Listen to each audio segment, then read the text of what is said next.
Entonces, a veces es necesario entender, ahora con lo que vamos a estudiar esta noche, yo creo que vamos a poder apreciar más el Evangelio, ¿sí? Y, y nada nos debe detener a hablar del Evangelio, ¿sí? Si entendemos este pasaje que vamos a ver, yo creo que podríamos ser portavoces más audaces. Miren, antes de comenzar, quiero hacerles una pregunta. En Números 14:18 dice que Dios es rico en misericordia, que perdona todos nuestros pecados, pero dice, sin embargo, no tendrá por inocente al culpable. Son dos grandes verdades, ¿no? Dios es rico en misericordia, perdona nuestros pecados, pero por otro lado dice que por ningún motivo tendrá por inocente al culpable. Entonces, ¿cómo puede ser esto? ¿Cómo puedes conciliar estas dos verdades? Que las dos son verdades, ¿cómo se pueden conciliar? ¿Eh? ¿Cómo creen? Que Dios es justo, que Dios es Dios justo. es justo y tiene que ejecutar castigo a fuerza. Tu justicia demanda el castigo, Sí. pero también es rico en misericordia y dice que perdona nuestros pecados. Entonces, ¿saben cuál es la respuesta? Sí, es Jesucristo. Esa. Por gracia somos salvos. A pesar de nuestros pecados, Él nos perdonó y Pero, nos ha... pero ¿qué pasa con el castigo entonces? ¿Se hace de la vista gorda?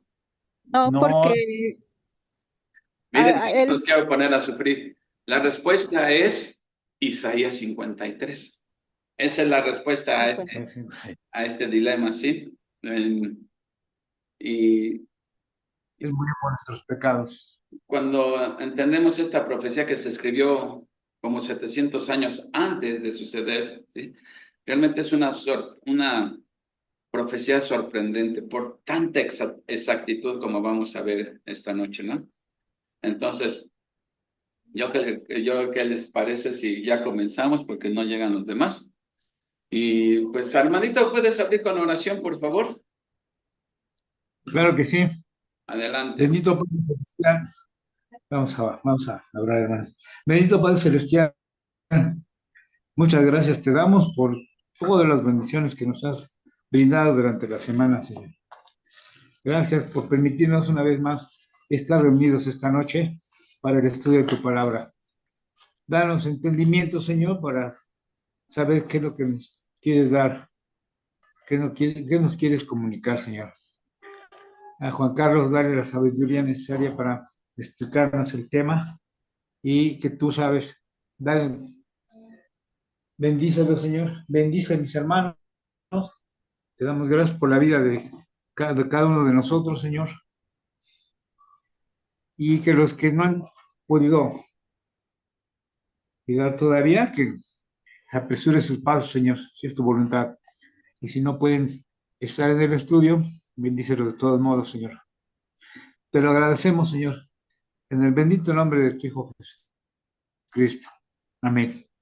Amén, amén. Ah, miren, ya llegó Uriel, ya somos cuatro. ¿Sí?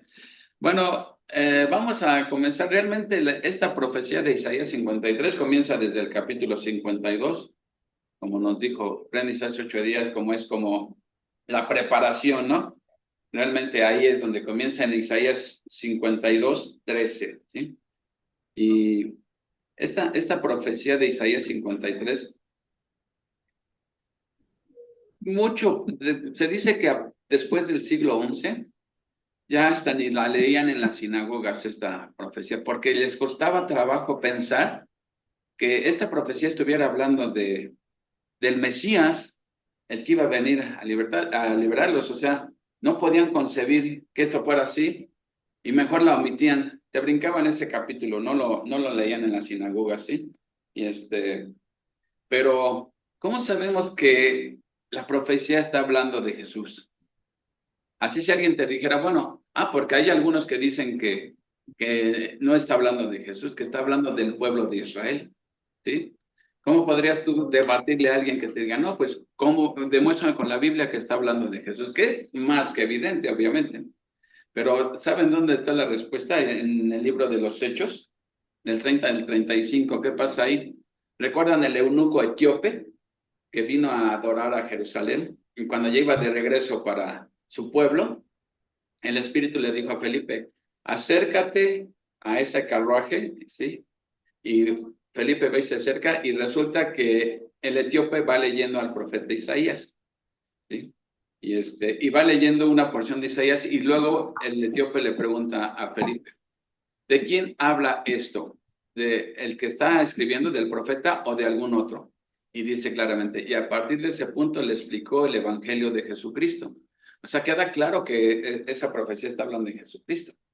Ese es un fundamento bíblico, pero teológico hay muchos, ¿no? Como vamos a ver esta noche, ¿sí?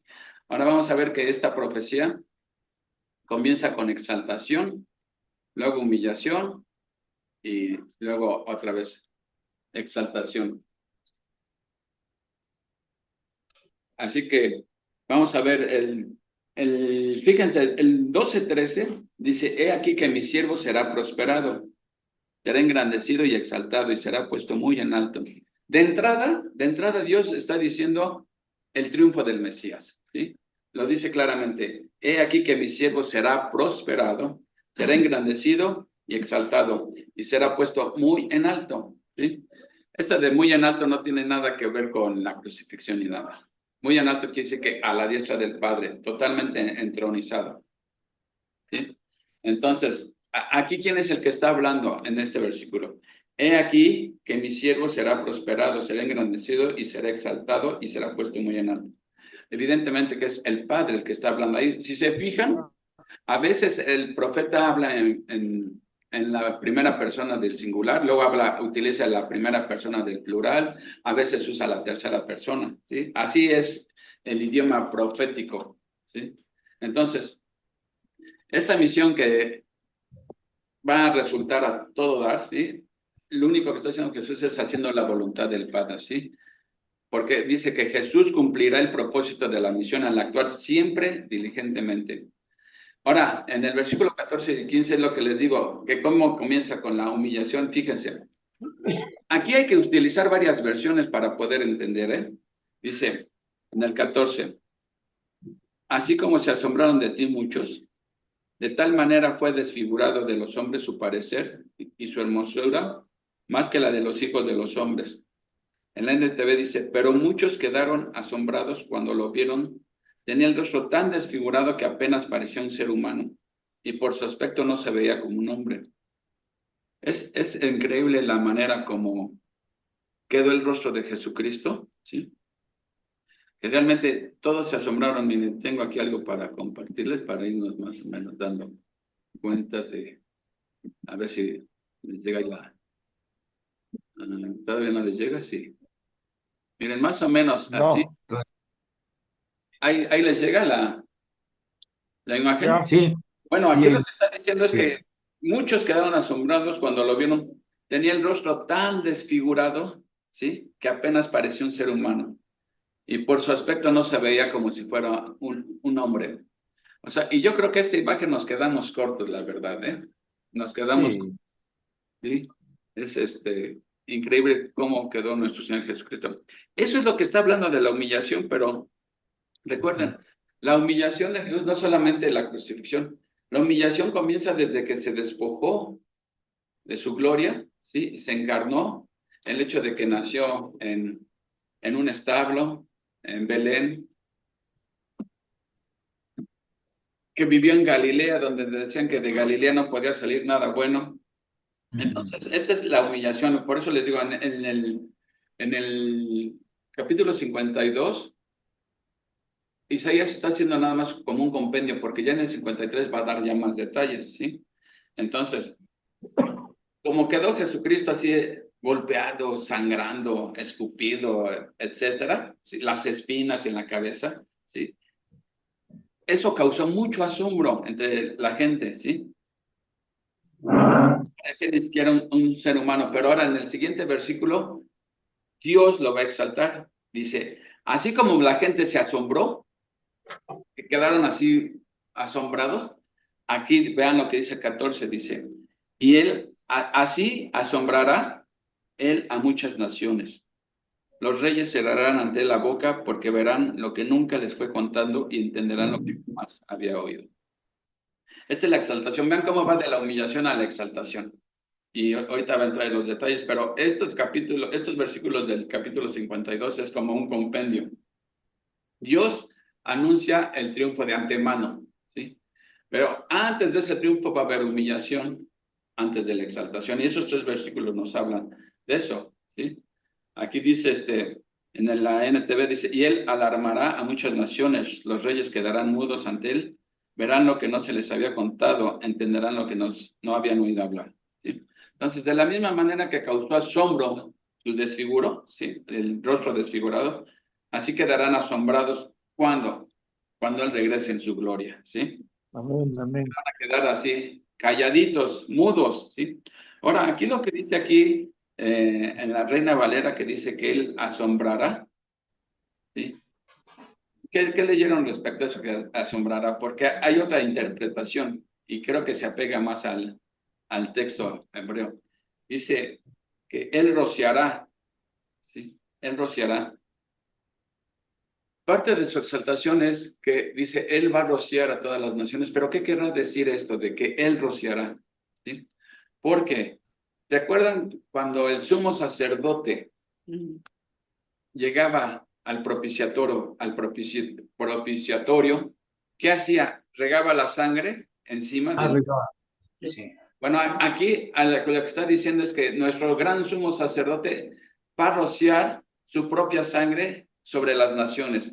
¿Con qué finalidad? Purificarlos, ¿sí? Limpiar sus pecados. Entonces, de esta manera, dice aquí que va a purificar a las muchas naciones. Entonces, eso es lo que va a tener a todos asombrados. ¿Cómo el sacrificio de Cristo, sus padecimientos, todos llegan a finalmente van a entender por qué tuvo que haber sido todo eso, ¿sí?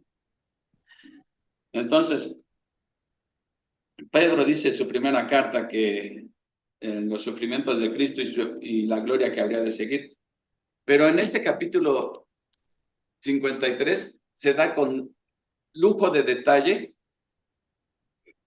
cómo es la obra de Cristo. Entonces, fíjense, ¿cómo podemos conciliar la gran verdad de que Dios es rico en misericordia y que perdona todos nuestros pecados con la otra gran verdad que dice, pero de ningún modo tendré por inocente al culpable?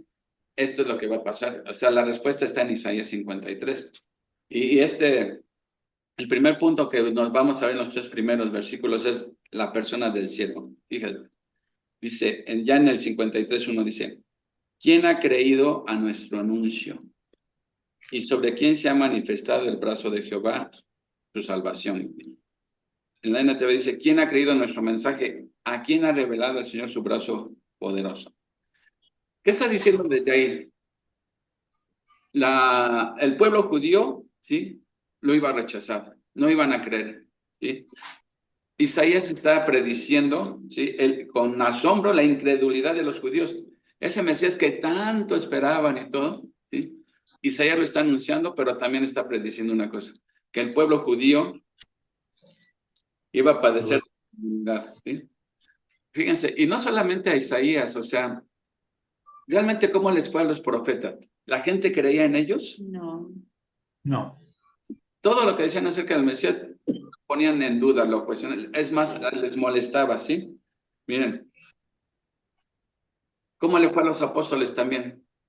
Man. ¿Cómo nos va a nosotros ahora cuando compartimos el Evangelio? ¿Tampoco la gente nos crea a la primera y en masa se están viniendo? No. Como les digo, estando en un velorio, puedes compartir el Evangelio en un velorio y la gente se sale. Pero empiezan los rezos y todos se congregan ahí, ¿no? Pasa lo mismo hoy, con la mayoría de la gente no creen, ¿sí? Ahora, vamos a ver ahora el desprecio con que trataron a Jesús a causa de su modesta presencia. Fíjense, dice en el versículo 2, subirá cual renuevo delante de él, y como a raíz de tierra seca, no hay parecer en él ni hermosura. Le veremos más inatractivo para que le deseemos. Aquí en la NTV, por eso les digo que este pasaje hay que leerlo a veces en varias versiones. Yo lo leí en la NTV, en la Biblia de las Américas y en la Reina Valera, porque así es como se aclara mucho. Fíjate, la NTV dice, Mi siervo creció en la presencia del Señor como un tierno brote verde, como raíz en tierra seca. No había nada hermoso ni majestuoso en su aspecto, nada que nos atrajera hacia él. ¿Sí?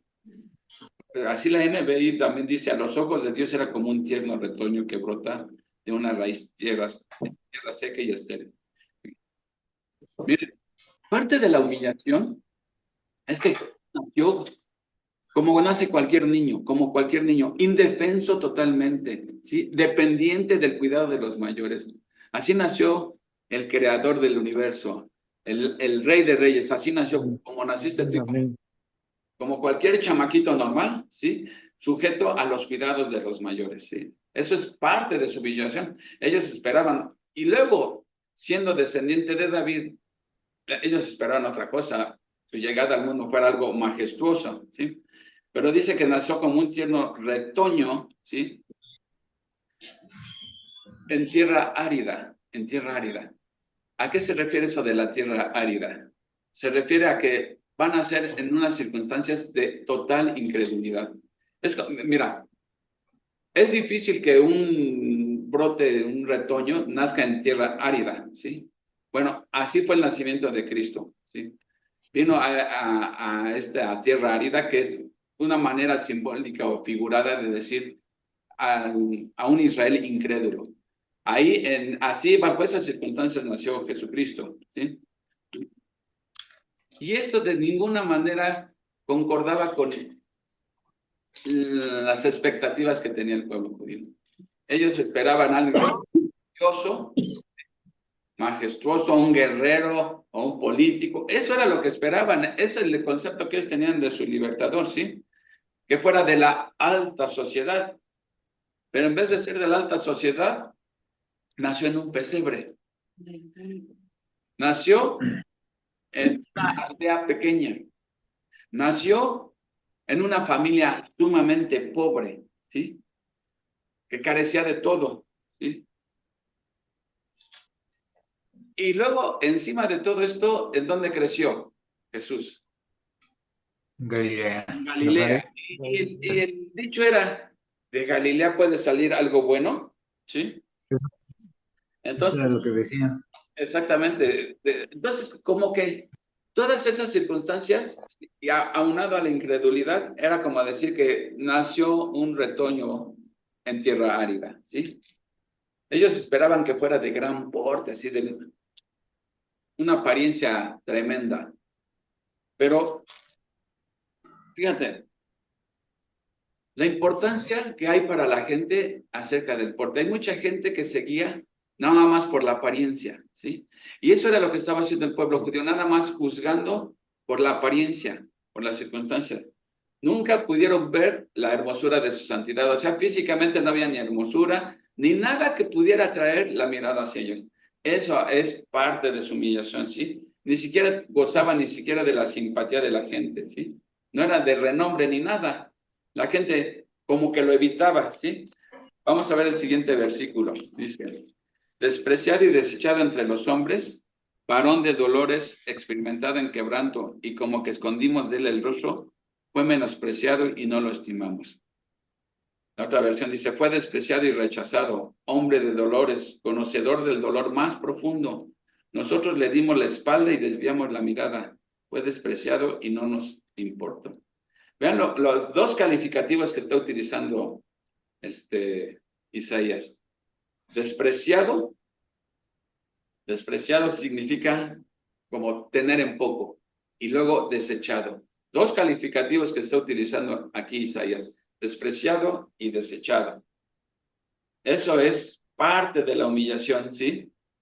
Ahora, hoy en día han cambiado las cosas.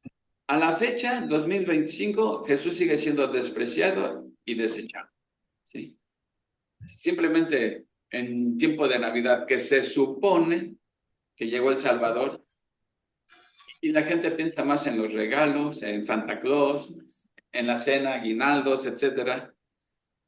Es triste, pero sigue siendo despreciado, ¿sí?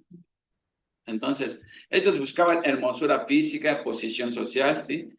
Nunca pudieron ver la hermosura de su santidad. Y sigue pasando hoy lo mismo. Ahora, fíjense, ahora Isaías va a seguir escribiendo más acerca de su humillación. Recuerden que antes de la exaltación iba a venir primero la humillación. Dice aquí, el 4, ciertamente llevó él nuestras enfermedades y sufrió nuestros dolores. Y nosotros le tuvimos por azotado, por herido de Dios y abatido. 5, mas él herido fue por nuestras rebeliones, molido por nuestros pecados. El castigo de nuestra paz fue sobre él y por su llaga fuimos nosotros curados. Todos nosotros nos descarriamos como ovejas, cada cual se apartó por su camino, mas Jehová tuvo en él el pecado de todos nosotros. Miren, aquí en la otra versión dice, sin embargo, nuestras debilidades, las que él cargó, fueron nuestros dolores los que lo agobiaron. Y pensamos que sus dificultades eran un castigo de Dios, un castigo por sus propios pecados. Pero él fue traspasado por nuestras rebeliones y aplastado por nuestros pecados. Fue golpeado para que nosotros estuviéramos en paz. Fue azotado para que pudiéramos ser sanados.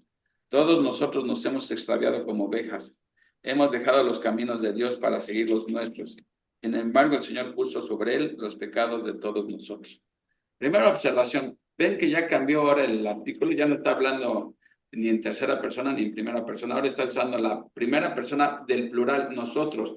O sea, Isaías se está incluyendo. Porque fíjate, dice, él llevó nuestras enfermedades, no está diciendo sus enfermedades, dice nuestras enfermedades, nuestros dolores, ¿sí? Nosotros lo tuvimos por azotado, por herido de Dios y abatido. ¿Quién está diciendo esto? ¿O quién lo va a decir algún día? El pueblo judío. Recuerden, aquí no está entrando la iglesia. La iglesia es por implicación simplemente, pero aquí Isaías se está dirigiendo la profecía ¿a quién? Al pueblo judío. Por lo tanto, los que están diciendo nosotros lo tuvimos para abatidos por castigo de Dios. Miren, esa era la cuestión. Para el pueblo judío, ver a Jesús ahí, pensaban, Dios lo está castigando, ¿sí? Por blasfemo. ¿Recuerdan que cómo lo acusaban por blasfemo a Jesús? Pensaban que él Sí. lo tenía bien merecido. Nunca entendieron que la muerte de Jesús era para salvar a su pueblo, ¿sí? Ahora bien, aquí están diciendo que nosotros lo tuvimos para abatido. ¿Y cuándo va a suceder eso? ¿Cuándo el pueblo judío se va a dar cuenta de que Jesús fue a la cruz por salvarlos a ellos? ¿Cuándo eso? Porque eso no ha sucedido aún. No, claro, su venida, ¿no? En su venida, hasta que Él venga y el pueblo judío reciba a su Mesías. Ahorita siguen en franca rebeldía, ¿sí? En incredulidad, como pueblo, ¿sí? Entonces, aquí lo que está diciendo es que Él llevó y sufrió, ¿sí? Llevó y sufrió. Cuando Isaías escribe esto, fíjense el tiempo del verbo, está diciendo, sufrió y llevó. Pero cuando Isaías está escribiendo 700 años antes, ¿sí? Eso es lo que se llama proféticos. El profeta lo ve como un hecho ya consumado. Por eso puede escribir, aunque todavía faltaban 700 años, él puede escribir como llevó nuestros pecados, ¿sí? Nosotros lo tuvimos. Se adelanta bastante, ¿sí? Ahora, ven aquí. Mateo encontró un cumplimiento en Mateo 8:17. Vean, escuchen lo que dicen. Y cuando llegó la noche trajeron a él muchos endemoniados, y con la palabra echó fuera a los demonios, y sanó a todos los enfermos, para que se cumpliese lo dicho por el profeta Isaías, cuando dijo, él mismo tomó nuestras enfermedades y llevó nuestras dolencias. ¿Sí? Evidentemente que Jesús tuvo un ministerio de sanidad, sanó a muchas personas, no a todos, sanó a muchos. Pero ¿ustedes creen que Isaías se está refiriendo a que Él se llevó nuestras dolencias y por eso ahora algunos utilizan estos versículos para decir que no tenemos por qué estar enfermos ya? Si estás enfermo es porque andas en pecado, no tienes fe, porque ya Jesús se llevó todas nuestras dolencias, nuestras enfermedades, ¿sí? A eso es lo que se estará refiriendo. Evidentemente que no. ¿A qué dolencias se está refiriendo Isaías? Las espirituales. Dolencias espirituales, evidentemente, ¿sí? Hay una palabra de cuando utiliza aquí nuestra la palabra yatete, siempre se refiere a sanidad espiritual, ¿sí? Entonces, Espiritual. querer citar que a Isaías de que Jesús se llevó nuestras enfermedades, sí, sanó, eso es innegable, ¿sí? era parte de su ministerio, ¿sí? Pero él vino ¿a qué? A redimirnos ¿de qué? Del pecado, no de las enfermedades, ¿sí? Entonces, Claro, Jesús tuvo un ministerio de sanidad, sí, porque la enfermedad es consecuencia del pecado. Y eso es uno de los beneficios de la expiación hecha por Cristo. Pero es en la eternidad donde no habrá más enfermedad, ¿sí? No en esta era como algunos aseguran que todo es cuestión de orar y ya se sana uno. Qué bueno fuera, ¿no? Fíjate, pero aquí lo interesante dice, nosotros lo tuvimos por azotado, por herido de Dios y abatido, ¿sí? Es increíble que los judíos que lo vieron morir, ¿sí? Que él estaba siendo castigado por Dios por sus propios pecados, ¿sí? Acuérdense que cuántas veces lo acusaban de blasfemo, ¿sí? Pero ¿qué dice aquí en el versículo 5? Que él fue herido, ¿sí? O sea, traspasado, ¿sí? Por nuestras rebeliones y molido. Esa palabra molido significa aplastado, ¿sí? ¿Pero por qué? ¿Cuál fue la razón por la que él fue herido y molido? Ahí lo dice el versículo, por nuestros pecados. No está diciendo que por los pecados de él, ¿sí?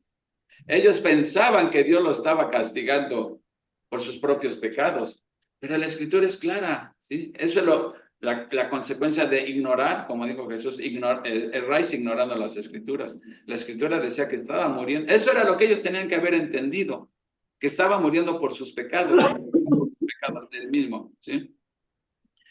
Luego dice aquí, nosotros fuimos los descarriados. Dice que cada quien se apartó por su camino, ¿sí? Dice, como ovejas, sí, cada quien tomó su camino. Una oveja, ¿cómo es una oveja así? Es un animal torpe que tiene que seguir a un guía, ¿sí? Y si el guía se pierden las ovejas, se ¿sí? pierde. Entonces aquí está diciendo Isaías, todos nos desgarriamos, ¿sí? Desgarriamos, cada quien tomó su camino sin pastor ni nada, siguiendo a sus propios impulsos. Dice, y esa fue la razón por la que todo el mundo estaba pecando. Entonces, aquí dice claramente la escritura, Él cargó con nuestros pecados.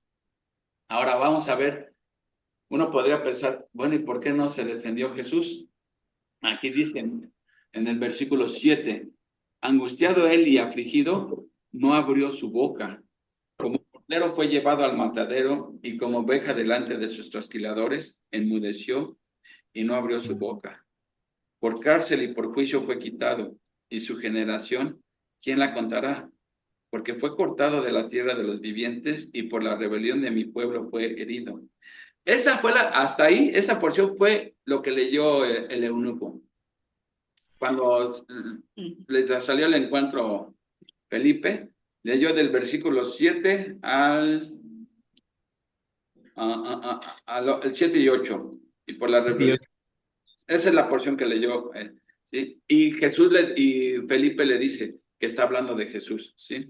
Luego en versículo 9 dice, y se dispuso con los impíos su sepultura, mas con los ricos fue en su muerte, aunque nunca hizo maldad ni hubo engaño en su boca. En la otra versión dice, fue oprimido y tratado con crueldad, sin embargo, no dijo ni una sola palabra. Como cordero fue llevado al matadero, y como oveja en silencio entre sus trasquiladores no abrió su boca. Al ser condenado injustamente se lo llevaron. A nadie le importó que muriera sin descendientes ni que le quitaran la vida a mitad del camino. Esto porque Jesús murió muy joven. Pero lo hirieron de muerte por la rebelión de mi pueblo. Él no había hecho nada malo y jamás había engañado a nadie. Pero fue enterrado como un criminal. Fue puesto en la tumba de un hombre rico. Bueno, enterrado como un criminal era lo que pretendían, ¿sí? Lo que se pretendía, que él quedara como en el basurero, ¿sí? Con nosotros dos. Sin embargo, fue otra cosa. Aquí dice que él no abrió su boca para defenderse. ¿Qué indica que él no abrió su boca para nada? ¿Sí? Que él se estaba ofreciendo voluntariamente. De hecho, ya lo dijo en Juan, dice, yo doy mi vida por ustedes, nadie me la quita, tengo poder para ponerla y para volverla a tomar, ¿sí? Y aquí nos está diciendo en esta porción que Jesús nunca cometió nada que ameritase ese castigo. Fue injustamente el juicio, injustamente lo arrestaron, injustamente lo mataron, ¿sí? ¿Por qué? Porque todo el tiempo él estuvo haciendo el bien. Incluso les dijo, ¿quién de ustedes me redarguye de pecado? Y nadie le podía encontrar nada, ¿sí? lo acusaban de alborotador, pues ya no tenía nada de qué acusarlo, ¿sí? Dice aquí en la escritura que nunca hubo engaño en su boca. Nunca dijo ni una sola mentira, ¿sí? Cuando él aseguraba ser Dios, y la profecía dice que él nunca dijo una mentira, lo que él estaba diciendo era verdad, ¿sí? Y lo acusaron de impostor. Nadie pudo nunca redarguirle de pecado, ¿sí? El mismo Pilato ni siquiera halló falta tampoco en él, ¿sí? Ahora recuerden, el ladrón, el mismo ladrón confesó que Jesús nunca había hecho ningún. Era, Él dijo, nosotros a la verdad merecemos estar aquí. Bien merecido lo tenemos. Pero este hombre jamás ha hecho nada que amerite esto. Ahí estaba reconociendo la santidad de Jesús, ¿sí?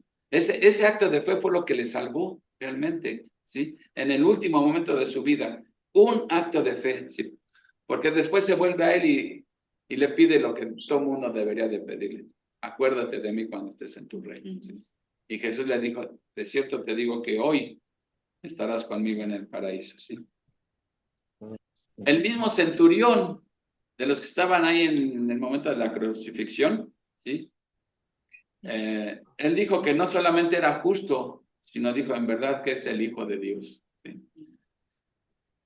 Y Jesús nunca abrió su boca para defenderse, ¿sí? Dice aquí en el 8, por cárcel y por juicio fue quitado. Eso está hablando del juicio injusto. Fíjense, una vez trajeron un libro que decía el juicio de Cristo desde una perspectiva legal, ¿sí? ¿Quién sabe cuántos libros decía que violaron ahí, ¿sí? Sí. Fue No algo... fue legal. ¿Mande? No fue legal. No, totalmente injusto, ¿sí? Y luego donde dice, ¿y su generación quién la contará? En la NBI cita así, pero ¿quién entre el pueblo de que era por ellos que él moría? Que él sufría el castigo que ellos merecían. Ya ven que dice en la Reina Valera, ¿y su generación quién la contará? En la NBI está mejor explicado. Decía, en ese tiempo, cuando sucede esto, ¿quién se va a dar cuenta de que es por ellos que está muriendo Cristo? Nadie se iba a dar cuenta de eso, ¿sí? No dice aquí en el 9, y se dispuso con los impíos su sepultura, mas con los ricos fue en su muerte. ¿Qué era lo que pretendían sus enemigos? Que Jesús quedara sepultada puro pecador, entre puro impío, ¿sí? Y recuerden, los crucificados que nadie reclamaba el cuerpo, ¿a dónde iban a parar? La fosa común. Al basurero, ¿no? Que le llaman el Gehenna, bueno, de ahí toman la palabra del Valle de Hinnom porque ahí quemaban. Fíjate, eso era lo que pretendían ellos, que Jesús terminara en un basurero quemado, ¿sí? Pero aquí dice que pues eso no resultó así porque la profecía decía que él iba a ser sepultado en un panteón de lujo, ¿sí? Y ustedes saben cuál es ese. Si no hubiera sido por José de Arimatea, ahí hubiera parado Jesús, ¿sí? Pero aquí dice, más con los ricos fue en su muerte. Jesús fue sepultado y la profecía lo estaba diciendo 700 años antes de que sucediera. Fíjense ahorita cuánto detalle se cumplió. Que iba a ser sepultado con los ricos. José de Arimatea era un hombre rico, ¿sí? Tenía una tumba, hagan de cuenta que era su panteón de jardines del recuerdo. Una tumba sin estrenar, ¿sí? Bueno, pues ahí fue donde fue sepultado Jesús, ¿sí? Dicen, sin embargo, y con toda su vida perfecta, con toda su santidad, vean cómo, a pesar de que Jesús era la santidad andando, emanaba santidad, dice aquí en el 10, con todo eso, a pesar de todo esto, de que Jesús llevó una vida perfecta y sin pecado, vean, con todo eso, Jehová quiso quebrantarlo, sujetándole a padecimiento, cuando haya puesto su vida en expiación por el pecado. Esto es interesante. Con todo esto, Jehová quiso quebrantarlo. ¿Quién fue finalmente el que quebrantó a Cristo? ¿Los judíos? ¿Los romanos? Fue El Padre. no, el propio Padre fue el que lo determinó eso, sujetándole a padecimiento. Cuando haya puesto, ¿quién? Cuando haya puesto, ¿quién? Aquí se refiere al Padre. Cuando haya puesto el Padre su vida en expiación por el pecado. El Padre, ¿sí? puso a Jesucristo como la ofrenda de expiación por el pecado, ¿sí? Nadie más, o sea, nosotros no fuimos los que pusimos a Cristo como nuestra ofrenda por el pecado. Fue el propio Padre el que lo puso, ¿sí? Nadie puede hacerlo. Él es el único calificado para hacer eso, ¿sí? Cuando haya puesto su vida en expiación. ¿Por qué dice aquí? ¿Expiación por qué? Cuando haya puesto su vida en expiación, ¿por qué? Por el pecado, dice. No dice que por las enfermedades. O sea, no sé de dónde sacan esto. Aquí lo está diciendo claramente, que puso su vida en expiación por el pecado. Ahora fíjate, ¿qué está diciendo esto? Está hablando de su muerte, ¿sí? Que va a poner su vida como sacrificio por el pecado, ¿sí? Su ofrenda. Pero ahora vean, o sea, está hablando de que Jesús va a morir, el Mesías va a morir. Pero ahora vean lo que dice aquí, pareciera que se está contradiciendo, pero vean lo que dice la profecía, dice, ¿en dónde me quedé? Verá linaje. ¿Qué quiere decir linaje? Jesús murió sin descendientes. Y dice, verá linaje. Vivirá por largos años. Y la voluntad de Jehová será en su mano prosperada. ¿De qué está hablando? Primero está hablando de su muerte. Ahora, ¿de qué está hablando? De su resurrección, evidente. Va a morir el Mesías, pero va a resucitar. Todo estaba tan claro en esta profecía, bien claro, ¿sí? Dice, la voluntad de Jehová será en su mano prosperada. O sea, todo va a salir tal como Dios lo ha planeado. El plan de redención de Dios se va a cumplir al pie de la letra. No hay nadie que pueda alterarlo. Se va a cumplir tal como Él lo ha decretado. Y no solamente eso, dice en el 11, verá el fruto de la aflicción de su alma y quedará satisfecho. O sea, finalmente, todas estas aflicciones van a traer un buen fruto. Va a haber consecuencias buenas, ¿sí? Y esto va a quedar satisfecho, va a dejar satisfecho al Padre. O sea, eso es lo que se llama la propiciación, ¿sí? Calmar la ira del Padre. El sacrificio de Cristo calma la ira del Padre. Eso es lo que significa la propiciación, ¿sí? Dice, y por su conocimiento justificará a mi siervo justo a muchos y llevará las iniquidades de ellos. ¿Por qué? ¿Cómo entienden eso de por su conocimiento? ¿El conocimiento de quién? Por su conocimiento justificará a mi siervo a muchos. ¿Por el conocimiento de Cristo hacia nosotros o el conocimiento de nosotros a Cristo? De nosotros. De nosotros a Cristo. Entonces, conocer a Cristo, mira, conocer a Dios es imposible si no conoces a Cristo, porque Cristo es la revelación del Padre. El que no conoce a Cristo como Salvador, ¿sí? No conoce a Padre, ¿sí? Jesús lo mismo lo dijo, creer en Dios, creer también en mí, porque Jesús es la revelación, es la teofanía más clara del Padre, ¿sí? Entonces, dijo Jesús en Juan, dice, y esta es la vida eterna, que te conozcan a ti y al Cristo al que te has enviado. Entonces, la única manera de conocer verdaderamente al Padre es conociendo al Hijo. Pero ¿en dónde, cómo vamos a conocer al Hijo? ¿Cómo lo vamos a conocer? ¿En dónde está revelado el Hijo? No podemos conocer a Jesucristo en ningún otro libro más que en la Biblia, ¿sí? Porque esa es la revelación. Dios se ha revelado, acuérdense, a través de la naturaleza, a través de Cristo, pero la revelación de Cristo es únicamente a través de la Escritura. Entonces, por eso Jesús dice, erráis ignorando las Escrituras, ¿sí? Nadie puede decir que conoce a Cristo si ignora lo que dicen las Escrituras, ¿sí? Ok, dice, ¿dónde me quedé? En el 12, por tanto yo le daré parte con los grandes, y con los fuertes repartirá despojos, por cuanto derramó su vida hasta la muerte, y fue contado con los pecadores, habiendo él llevado el pecado de muchos y orado por los transgresores. Fíjese, en la otra versión lo dice así de esta manera, y creo que está más claro, dice, cuando dice, con todo esto Jehová quiso quebrantarlo, dice, formaba parte del buen plan del Señor aplastarlo y causarle dolor. Sin embargo, cuando su vida sea entregada en ofrenda por el pecado, miren, hay que entender eso cuando dice que al que no conoció pecado, por nosotros lo hizo pecado, porque a muchos lo interpretan que Jesús se volvió pecador, y no, realmente debe de leerse, al que no conoció pecado, por nosotros se hizo ofrenda por el pecado. Esa fue la ofrenda que se presentó para poder calmar.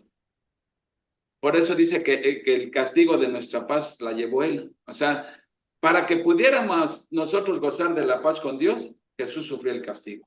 ¿Sí? Dice, sin embargo, cuando su vida sea entregada en ofrenda por el pecado, tendrá muchos descendientes. ¿Quiénes van a ser sus descendientes? Los creyentes. Todos los que creen en él.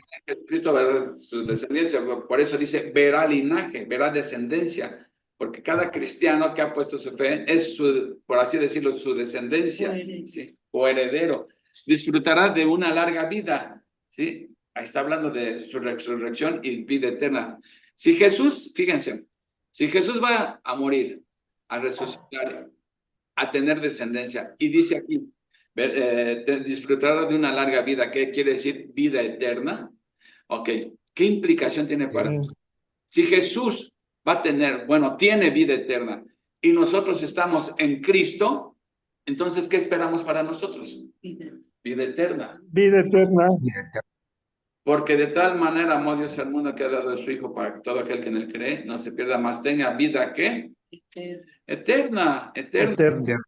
¿Por qué tenemos vida eterna? Porque ahora estamos en Cristo. Esa es la importancia de la unión con Cristo. Lo que es para Cristo es para nosotros. Si él tiene vida eterna, nosotros tenemos vida eterna. Y la palabra, entonces, ¿qué implica esto? ¿Que la salvación se puede perder? No. Si un cristiano pierde su salvación, entonces ya nunca tuvo vida eterna. Porque ¿qué significa eterna? Para siempre. Eterno, para toda la vida. Por siempre y para siempre. Forever and ever. ¿Sí? Entonces, dice, disfrutar de larga vida y en sus manos el buen plan del Señor prosperará. Cuando vea todo lo que logró mediante su angustia, quedará satisfecho. Y a causa de lo que sufrió, mi siervo justo hará posible que muchos sean contados entre los justos. A ver, dice aquí que todos o nada más menciona muchos. Muchos. Muchos nada más. ¿Sí? Y si le quieren poner la palabra todos, pues la podemos decir que entonces todos aquellos por los que murió. Y Jesús murió por su iglesia, ¿sí? Y su iglesia la forman los creyentes, ¿sí? Y a causa de que el siervo justo hará posible que muchos sean contados entre los justos, porque él cargará el pecado de todos ellos, ¿sí? Yo le rendiré los honores de un soldado victorioso porque se expuso a la muerte. Ahí está hablando ya el Padre, obviamente. Fue contado entre los rebeldes, cargó con los pecados de muchos, nuevamente dice muchos, ¿sí? E intercedió por los transgresores. Miren, nuevamente sale aquí a relucir la doctrina de la elección, ¿sí? Dice aquí por los muchos, ¿sí? Si Jesús hubiera muerto por todos y cada uno de las personas que han habitado y habitarán en el mundo, y sin embargo, mismo Jesús dice que el camino ancho que lleva a la perdición es ancho y van muchos por ahí, eso significaría una cosa, que si Cristo ya pagó la deuda de estas personas, ¿cómo es posible que entonces yo les esté cobrando otra vez la deuda? ¿Sí? Sería estar pagando una deuda 2 veces. Ya la pagó Cristo y ahora lo tienen que pagar ellos, la deuda en el infierno. Eso no tiene sentido ni en el derecho humano, ¿sí? Una deuda no se puede pagar 2 veces, ¿sí? Bueno, pero eso es parte de la doctrina del... ¿sí? Dice, cargó con los pecados de muchos e intercedió por los transgresores. Entonces, ¿cómo? Para ir aterrizando esto. ¿De quién fue el plan, ¿sí? De que Jesús muriera como murió? De Dios. De Dios, ¿sí? Del Padre. Eso fue totalmente la idea del Padre y que Jesús se sometió voluntariamente a ese plan, ¿sí? Así fue como Dios mostró su amor por ti y por todos aquellos redimidos. Así lo mostró, para empezar, ¿sí? Ahora, por esta razón Dios quebrantó a su Hijo. No por los pecados de él, sino por los pecados de quienes. La profecía es muy clara. ¿Por quiénes fueron los pecados? De nosotros. Los pecados de nosotros, no por los pecados de él. Jesús mismo lo dijo, que ha venido a dar su vida en rescate por muchos, ¿sí? Entonces, nosotros no fuimos los que pusimos a Cristo como nuestro sustituto. Fue él mismo el que lo puso como sustituto, ¿sí? Y Jesús lo aceptó voluntariamente. Dice Juan 10:17, por eso me ama el Padre, porque yo pongo para volverla a tomar. nadie me la quita, sino que yo de mí mismo la pongo. Tengo poder para ponerla y tengo poder para volverla a tomar. Este mandamiento recibí de mi Padre. Entonces, un plan perfectamente estructurado, perfectamente planeado, ¿sí? Que solamente en la mente de Dios se podía concebir eso. Ahora, ¿qué demuestra esto? Esto nos da una idea de, si Jesús tuvo que hacer todo esto, es porque el pecado es cosa seria delante de Dios, cosa seria. Y a veces la gente falla en entender esto, que ellos piensan que pecados grandes son matar, asesinar, traficar, no sé. Esos son los grandes. Pero vemos en la Biblia cuántas cosas son pecado. ¿Sí? No hay manera por donde dejar de hacer lo bueno es pecado. Con la mente pecas, ¿sí? Al que sabe hacer lo bueno y no lo hace, le es pecado, ¿sí? Entonces, es más, dicen que ¿cómo dice en Santiago que? Ah, no, pues es ese de que planear tu vida sin consultar a Dios, dice, y el que sabe hacer lo bueno le es pecado. O sea, y luego, no hay manera de escaparse, no hay pecados grandes ni chiquitos. Jesús dijo que hasta enojarte con alguien ya es como si lo hubieras matado, ¿sí?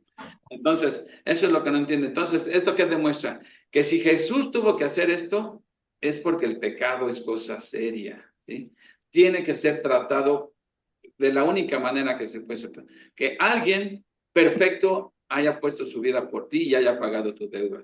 Ese es el remedio para el problema universal del pecado, ¿sí? Nadie puede morir en tu lugar porque es igual de pecador. Para que alguien muera y su muerte tenga validez delante del Padre, tiene que ser alguien perfecto. ¿Y tú conoces a alguna persona que sea perfecta? Ninguna. No.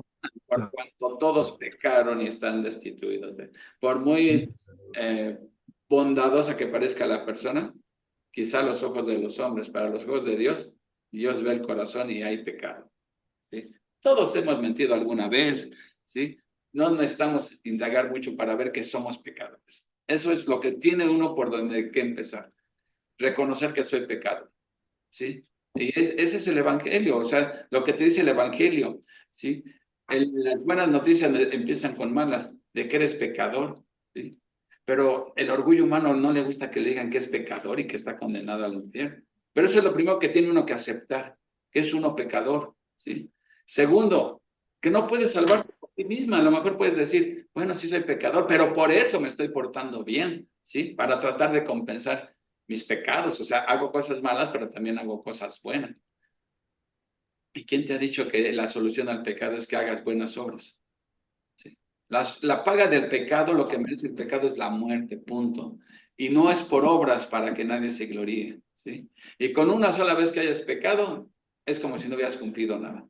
Entonces, esa es la condición del hombre delante de Dios. Eso es lo que tenemos que entender, que estamos fritos totalmente delante de Dios.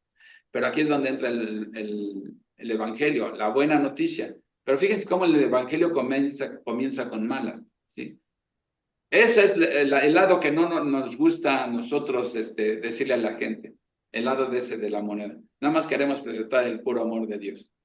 Pero si no entendemos el otro lado de la moneda, el lado negro de la moneda, ¿cómo podríamos apreciar el lado bueno? Ah, pues merezco que Dios me salve, me porto bien. Entonces, Dios lo quebrantó por nuestros pecados, no por los de él, ¿sí? Entonces, eso es lo que explica la expiación, ¿sí? Un inocente muriendo por el culpable. Eso es lo que hizo Jesús en la cruz. ¿Alguno de ustedes o saben de alguien que merezca que Cristo haya muerto por él? Nadie, ¿sí? Jesús mismo dijo, ¿sí? Eso. Entonces, aquí cuando dice, tengo poder para volverla a tomar, no fue el mandamiento que recibí de mi Padre, está diciendo que su sacrificio no sería en balde, ¿sí? Jesús mismo iba a ver el fruto de su aflicción, ¿sí? Después de poner su vida en sacrificio, ¿sí? Entonces, lo que está haciendo Isaías está profetizando la gloria que va a venir después de él. Jesús fue humillado de la manera más cruel, ¿sí? Desde el simple hecho de despojarse de su gloria, ya era parte de la humillación. Luego, ¿dónde vino a nacer? ¿Sí? una aldea pequeña, en una familia pobre, ¿sí? Y creció en Galilea. Todo eso era parte de su humillación. Y luego lo trataron mal, ¿sí? Todos lo esquivaban, ¿sí? No les gustaba estar con él, ¿sí? Porque decía palabras que les llegaba, ¿sí? Después fue traicionado, ¿sí? Injustamente apresado, injustamente crucificado, ¿sí? Y él nunca intentó defenderse. ¿Se acuerdan cuando Pedro sacó la espada y que le voló la oreja? Ahora sabemos por las escrituras que se llamaba Malco, el soldado ese. Ah, se me fue la idea. No lo dejó. Sí, dice, ¿a poco crees que no tengo el poder para... Le pido a mi padre ahorita 12 legiones de ángeles y hasta con una sola legión los... Dice, tengo el poder, ¿sí? Estoy poniendo mi vida voluntariamente, ¿sí? Y recuerdan ustedes lo que hizo Jesús con la oreja del que le mocha, ahora sí que con el mocha orejas, al que le quitaron la oreja, ¿qué hizo Jesús con? Se la puso nuevamente. ¿Se la suturó? No. No, No, no, no. Simplemente la. Se tomó la oreja y se la puso y aquí no ha pasado nada, ¿sí? Fíjense qué cosas. Jesús lo están arrestando y está haciendo un milagro delante de ellos. ni aún así Sí. creen. Ver que si era Jesús era Dios, porque solamente Dios puede hacer eso. Están viendo un milagro, pero no cabe duda que lo que dice la Biblia, Satanás les tiene una venda puesta que no pueden ver evidencias tan claras, ¿sí? Ahora, ¿por qué creen que Jesús les sanó la oreja al soldado? Podría haberlo dejado así, sí, sin orejas, aunque le dijeran después a Pablo muchas orejas. A ver, se dan cuenta que lo Dios. Pedro, siempre saco Pablo a Pedro. Pedro. A ver, Leti, ¿tú por qué piensas? Yo pienso que para que se cumplieran las escrituras, ¿no? Porque si no, iba a haber una revuelta, iban a arrestar a Pedro y a todos. Ese era el punto. No era porque Jesús, le quisiera poner la oreja nada más porque sí. Porque, ¿qué ameritaba lo que había hecho Pedro?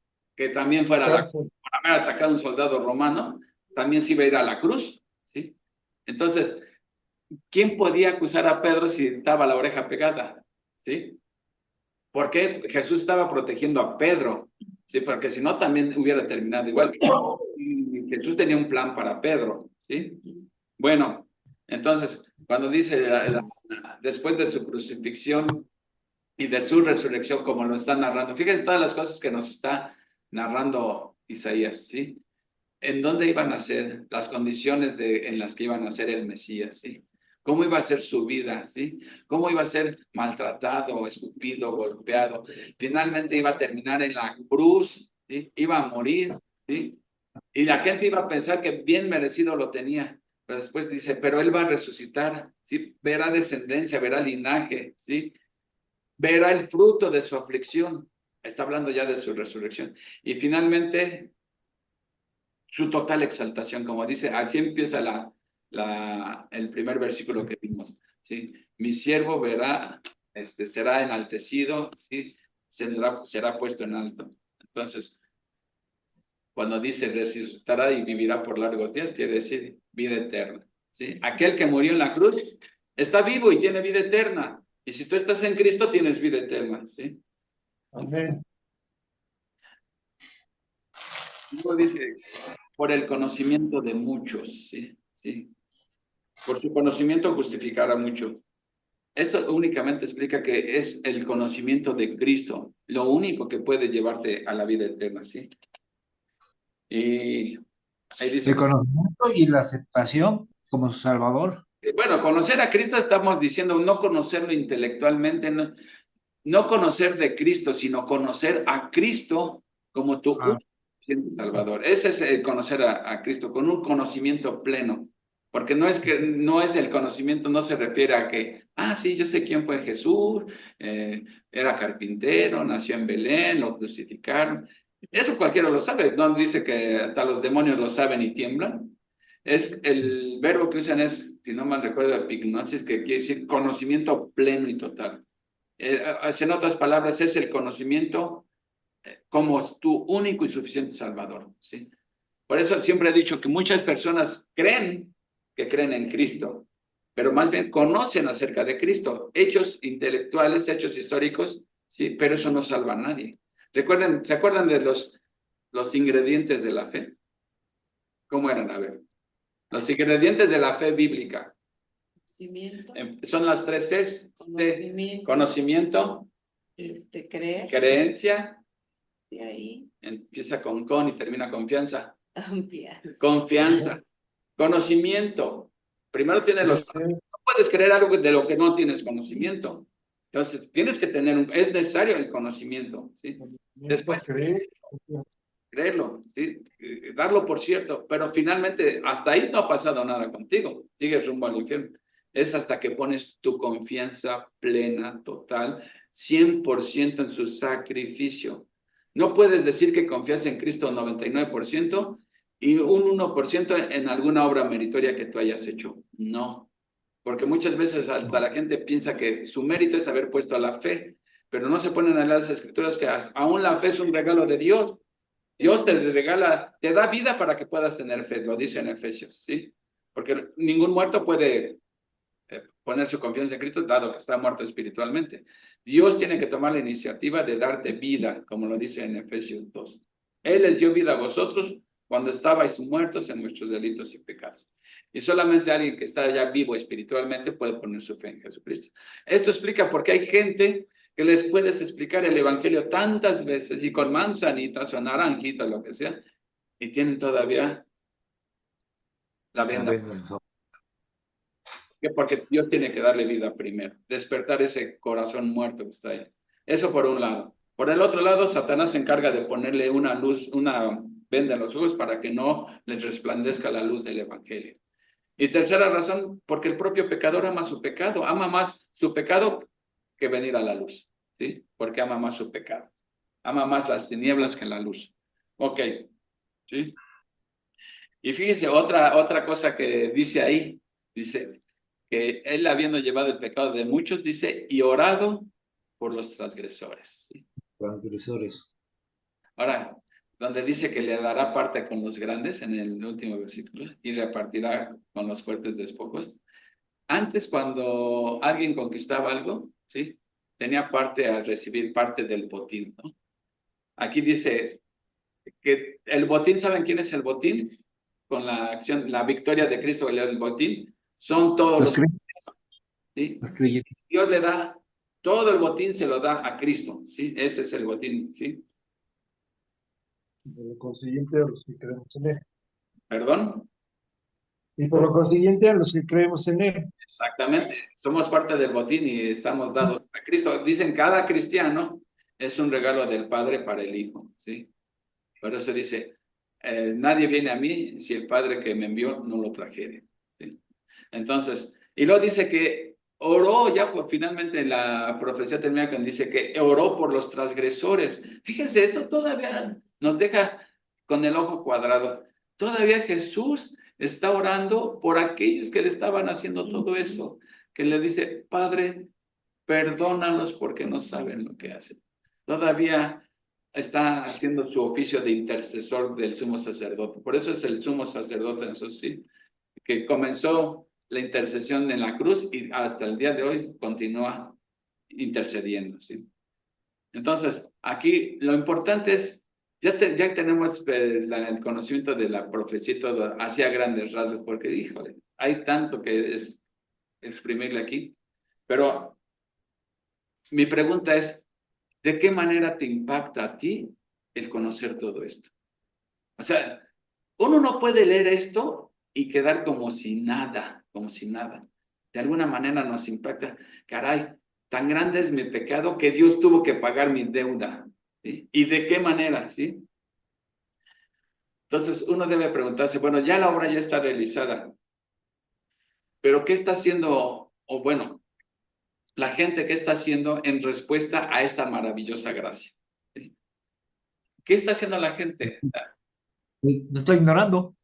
Pues sí, todavía pretenden salvarse por sí mismo, por medio de las obras, cuando la obra ya está realizada. ¿Y de qué manera quedó la obra realizada? ¿Sí? Ahora, para nosotros como cristianos ya, pues esto nos debe de motivar también a crecer en santidad. Digo, porque si fue mi pecado lo que llevó a Cristo a la cruz, ¿sí? Y Él tomó mi lugar en la cruz siendo mi sustituto, ¿cómo podríamos pensar que como fue por gracia, yo puedo seguir llevando mi vida hecho un papalote, pecando otra vez? Para el que piensa que porque la salvación es por gracia y nada tienen que ver las obras, puede vivir como le plazca después de esto, Pablo responde en Romanos 6:1 a ese cuestionamiento.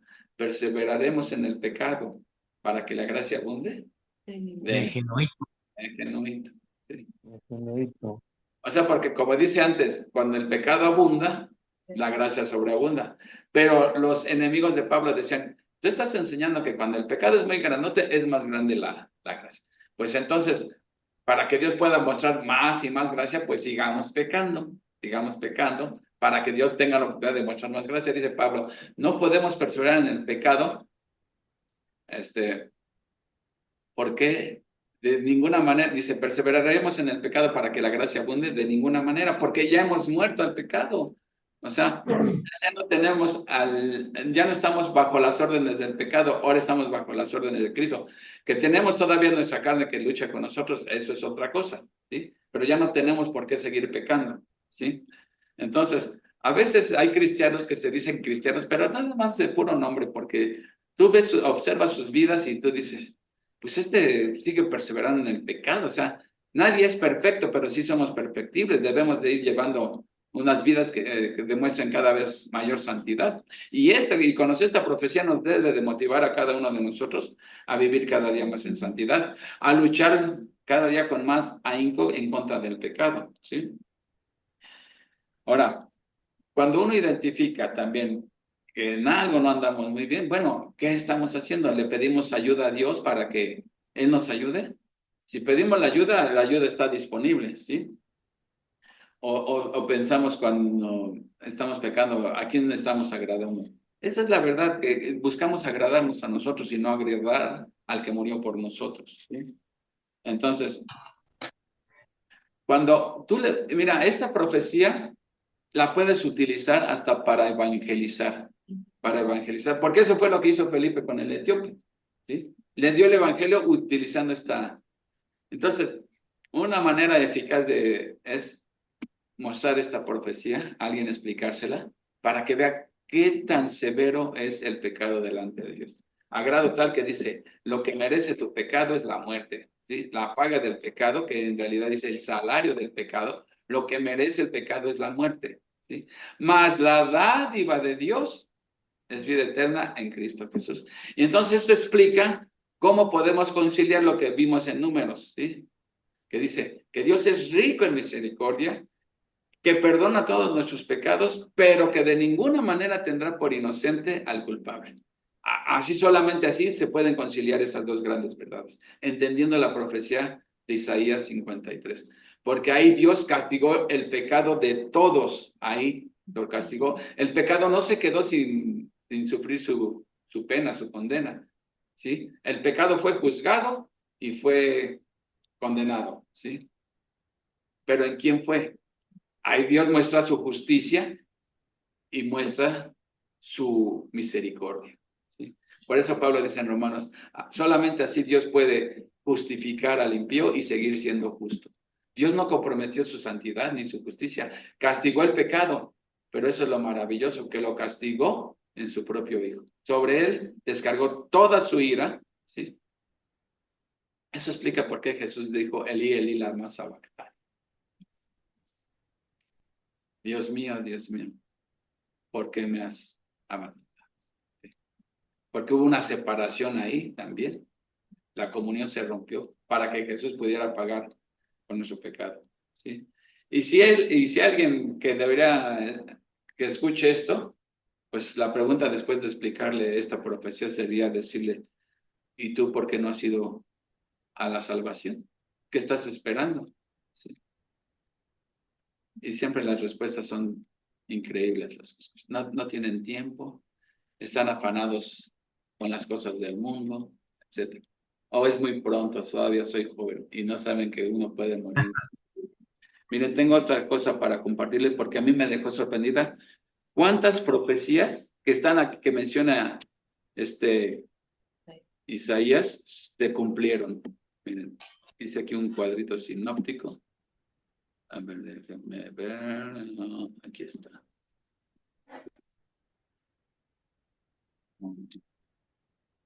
Miren aquí.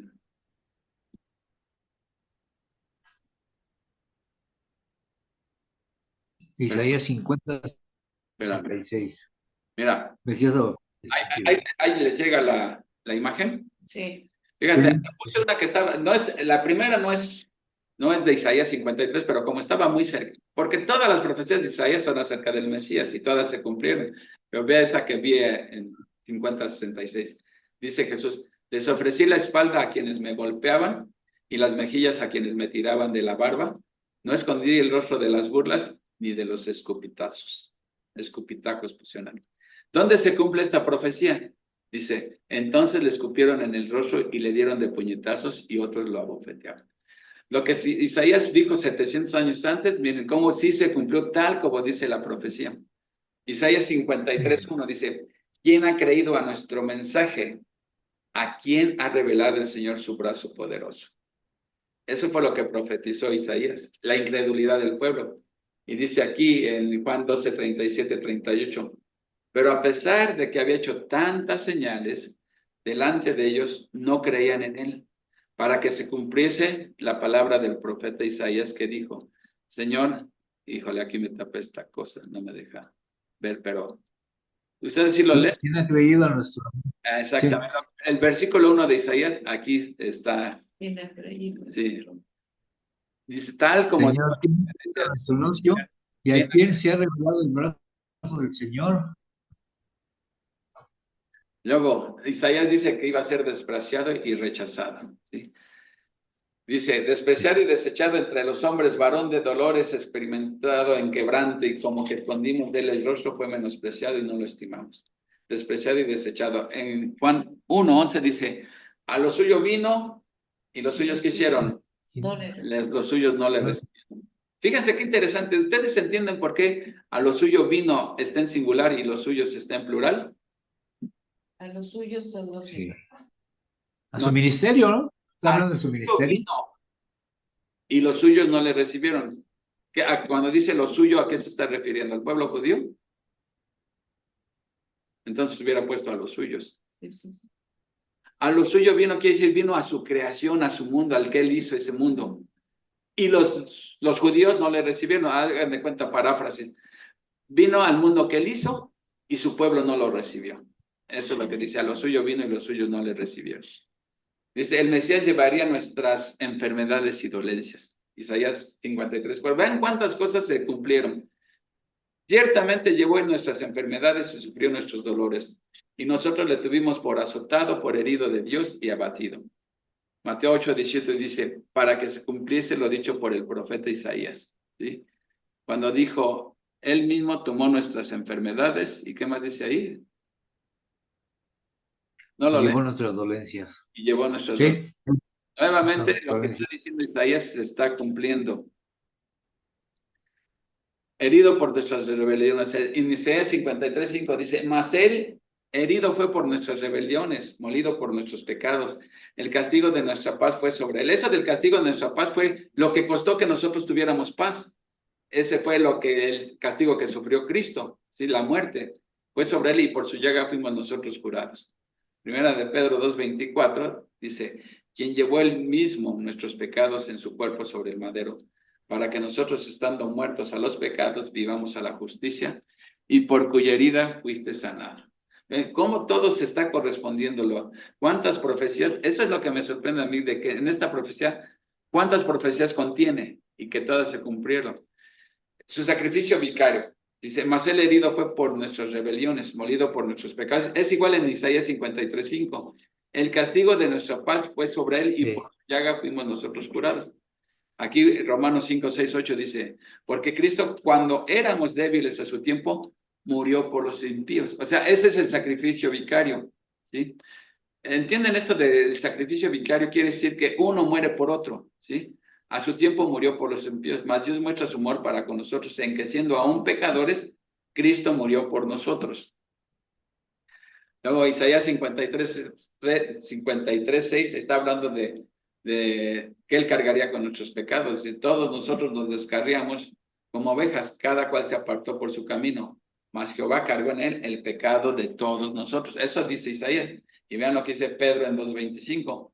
Porque vosotros erais como ovejas descarriadas, pero habéis vuelto al pastor y obispo de vuestras almas. Acá no está diciendo que éramos como ovejas descarriadas, aquí ya dice que ya tenemos un pastor. Y en Pedro, el primer Pedro 3, Ajá. porque también Cristo padeció una sola vez por los pecados. El justo por los injustos, ¿para qué? ¿Por qué Cristo padeció una sola vez? El justo por los injustos. La preposición para te indica el propósito. Si uno te dice, ¿por qué Cristo padeció una sola vez por los pecados? ¿Por qué el justo por los injustos? ¿Qué contestarías tú? Pues ahí está en el versículo, para llevarnos a Dios, siendo la verdad muerto en la carne, pero vivificado en espíritu. Luego, la profecía que también decía que él iba a guardar silencio ante sus acusadores. Vean, angustiado él y afligido, no abrió su boca. ¿Sí? Déjame quitar aquí esto que me está tapando. Como oveja fue llevado al matadero. Como oveja, dice, angustiado él y afligido no abrió su boca. Como cordero fue llevado al matadero y como oveja delante de sus trasquiladores enmudeció y no abrió su boca. ¿En dónde vemos el cumplimiento de esta profecía? En Mateo 27, 12 a 19 dice, Jesús pues estaba en pie delante del gobernador y éste le preguntó diciendo, ¿eres tú el rey de los judíos? Y Jesús le dijo, tú lo dices. Y siendo acusado por los principales sacerdotes y por los ancianos, nada respondió. Pilato entonces le dijo, ¿no oyes cuántas cosas testifican contra ti? Pero Jesús no le respondió ni una palabra, de tal manera que el gobernador se maravillaba mucho. Hasta el hecho de que iba a guardar silencio ante sus acusadores, estaba profetizado. ¿Se cumplió, sí o no? Sí. Nos dice que el Mesías sería cortado, por cárcel y por juicio fue quitado. Y su generación, ¿quién la contará? Porque fue cortado de la tierra de los vivientes y por la rebelión de mi pueblo fue herido. El cumplimiento de esto lo vemos en Hechos 3, 14 al 15. Dice, mas vosotros negasteis al santo y al justo, y pedisteis que os diese un homicida, y matasteis al autor de la vida, a quien Dios ha resucitado de los muertos, de la cual nosotros somos testigos. ¿Sí? Esa de que sería cortado quiere decir que le quitaron la vida, ¿sí? Y en el Nuevo Testamento, en Hechos, dice que ustedes mataron a Jesucristo, le está diciendo a los judíos, ¿sí? ¿Qué otra profecía? Dice, el arresto de Cristo apresado y juzgado. Dice, por cárcel y por juicio fue quitado, y su generación, ¿quién la contará? Porque fue cortado de la tierra de los vivientes y por la rebelión de mi pueblo fue herido. Ahí vemos otro cumplimiento en la profecía. Dice, en Mateo 26, 54, 57, dice, pero ¿cómo entonces se cumplirían las escrituras de que es necesario que sí se haga? En aquella hora dijo Jesús a la gente, como contra un ladrón habéis salido con espadas y con palos para prenderme. Cada día me sentaba con vosotros enseñando en el templo y no me prendiste. Mas todo esto sucede para que se cumplan las escrituras de los profetas. Entonces todos los discípulos huyeron. ¿Sí? Entonces, ¿qué estaba diciendo Isaías? Que iba a ser arrestado y juzgado. ¿Sí? Y aquí está sucediendo esto en lo que dice en Mateo 24, 57. Luego, también estaba profetizado que su sepultura se dispuso con los impíos. O sea, Isaías está diciendo, ellos van a querer que tenga el mismo final que los impíos, ¿sí? Como los dos ladrones. Y se dispuso con los impíos en su sepultura. O sea, se dispuso quiere decir que tenían toda la intención de que su sepultura fuera ahí con los impíos. Más con los ricos, dice, pero con los ricos fue en su muerte, aunque nunca hizo maldad ni hubo engaño en su boca. El cumplimiento de esto se ve ahí en Mateo 27, 38. Entonces crucificaron con él a dos ladrones, uno a la derecha y otro a la izquierda. Fíjense, la costumbre era que siempre el que era cuando crucificaban tres, al que ponían en medio, ese era el más malo de los tres, ¿sí? Y a Jesús lo pusieron en medio le pusieron a los dos lados los ladrones. Luego dice, también profetizó Isaías que iba a hacer su sepultura como rico. Ven cómo no puede estar hablando de Israel, definitivamente. Dice 53:9, dice, y se dispuso con los impíos su sepultura, mas con los ricos fue en su muerte, aunque nunca hizo maldad y hubo engaño en su boca. El cumplimiento lo vemos también en Mateo 27, 57, 60. Cuando llegó la noche vino un hombre rico de Arimatea, llamado José, que también había sido discípulo de Jesús. Este fue a Pilato y pidió el cuerpo de Jesús. Entonces Pilato mandó a que se le diese el cuerpo. Y tomando a José el cuerpo, lo envolvió en una sábana limpia y lo puso en un sepulcro nuevo que había labrado en la peña. Y no alcanzo a leer ahí porque me sale un letrero abajo. Y después de hacer rodar una gran piedra a la entrada del sepulcro, se fue. Entonces, nuevamente, vean cuántos ingredientes tiene esta profecía y cómo todas se cumplieron al pie de la letra. Si Jesús no hubiera sido sepultado en la tumba que tenía José de Arimatea, ¿se pensaría que él era el Mesías? No. Lógico, porque se tenían que cumplir todas las profecías. Con una que fallara, entonces ya se podría en duda si él realmente era el Mesías, porque todo se tenía que cumplir, como dijo. Entonces, ¿cómo se van a cumplir las escrituras? Luego, que sería un siervo sin pecado, lo dice el mismo versículo, y se dispuso de su sepultura, ¿sí? Que lo querían enterrar ahí con los maleantes, más con los ricos fue en su muerte, también se cumplió, aunque nunca hizo maldad, ni hubo engaño en su boca. Quiere decir que nunca pecó Jesús. Isaías dijo que el rey que iba a venir iba a ser sin pecado, ¿sí? ¿Puede ser Israel? No puede ser Israel, porque una de las características del Mesías es que él nunca iba a cometer pecado. Entonces, ¿dónde vemos esto? Dice en Hebreos 4:15, dice, porque no tenemos un sacerdote que no pueda compadecerse de nuestras debilidades, sino uno que fue tentado en todo según nuestra semejanza, pero sin pecado. 1 Pedro 2:22 dice, el cual no hizo pecado ni se halló engaño en su boca. También estaba profetizado que su alma sería la ofrenda por el pecado. 53:10 dice, con todo eso, a pesar de toda su vida santa y perfecta, Jehová quiso quebrantarlo, sujetándole a padecimiento.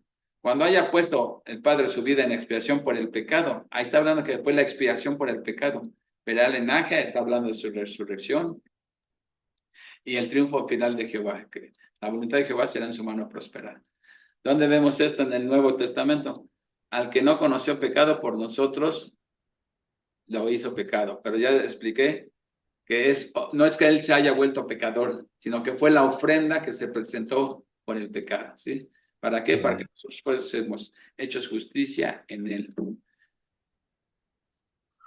También dijo que iba a morir, lo iban a poner a la par con los maleantes. Dice, por tanto, yo le daré parte con los grandes y con los fuertes repartirá despojos, por cuanto derramó su vida hasta la muerte y fue contado con los pecadores. O sea, lo pusieron a la par con los pecadores, se está refiriendo a que murió en medio de dos maleantes, habiendo él llevado el pecado de muchos y orado por los transgresores. Aquí se están cumpliendo dos profecías, ¿sí?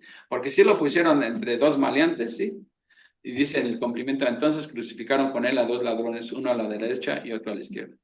Y el que oraría aún por sus verdugos, Isaías lo dijo, por tanto yo le daré parte con los grandes. Bueno, ya no va a repetir todo, sino el final, ¿sí? Habiendo llevado el pecado de muchos y orado por los transgresores. ¿Esto se cumplió? Claro que se cumplió.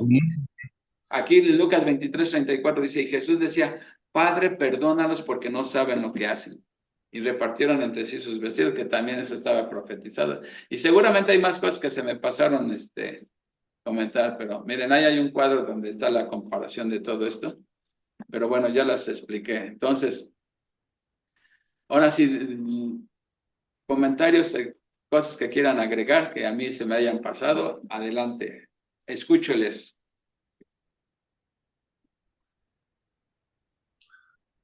¿Están ahí? No, pues sí, sí, todo está muy claro. Es una gran verdad todo lo que dice el profeta Isaías aquí, increíblemente todo lo que el Señor hizo por todos sus escogidos, por todos sus creyentes. Entonces, sí hay que valorarlo y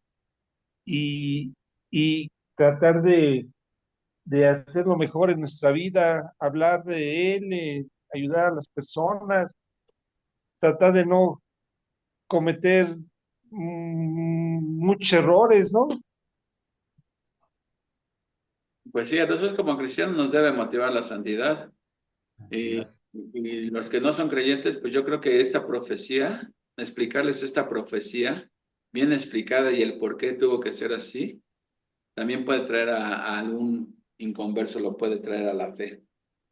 Pero necesitamos primero nosotros entender bien la profecía para poderle explicar, ¿no? Y explicar que cómo Cristo nos salva, explicar cómo Dios no tendrá por inocente al culpable, pero al mismo tiempo es rico en misericordia y perdona nuestros pecados. Eso parece una contradicción, bueno, pero la manera de reconciliar eso es Isaías 53.